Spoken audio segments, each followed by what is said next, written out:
work is titled De Sideribus Tractatus, and it was written by the 1st century AD scholar and grammarian Hyginus.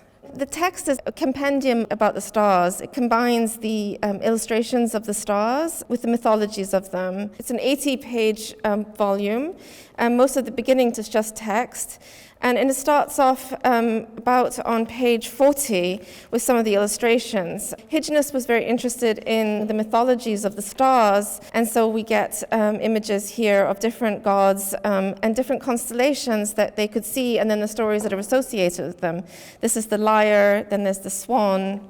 And then it moves on into some of the other constellations. Perhaps the best known of these are the ones that we know today as the sign of the zodiac. So we have Taurus, Gemini, Cancer, Leo. This is Virgo, Scorpio, Sagittarius, Capricorn. And then we get into the other lesser-known constellations. So what we get here are the images from the southern hemisphere. And it's perhaps not immediately apparent, but you can perhaps see them better here. But if you look at Taurus, for example, you can see these little dots or these little stars. Those are the actual constellations. And when people looked at the stars, they had a picture in their mind, and they saw something like Taurus, or in the case of Gemini, they saw these stars, and they sort of pictured these figures. So they were sort of projecting sort of known things onto the unknown. It was a way of sort of making things familiar to them. So this book was executed roughly between 1475 and 1480 in Padua. Padua was an important university town beginning in 1222 when it was established.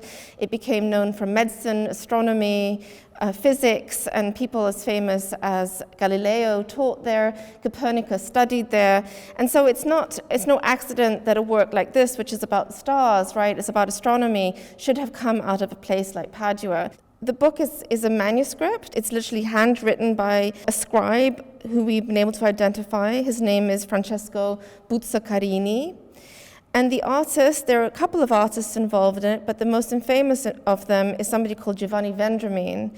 This manuscript, we think that it was acquired by intellectuals in Padua at the time, in the 15th century, but really until 1800, we don't know in whose collection it was, and we know that by 1800 it was in Naples in the collector of a duke. And then we acquired it, the library, in 1933, and it's been in the Spencer collection ever since then.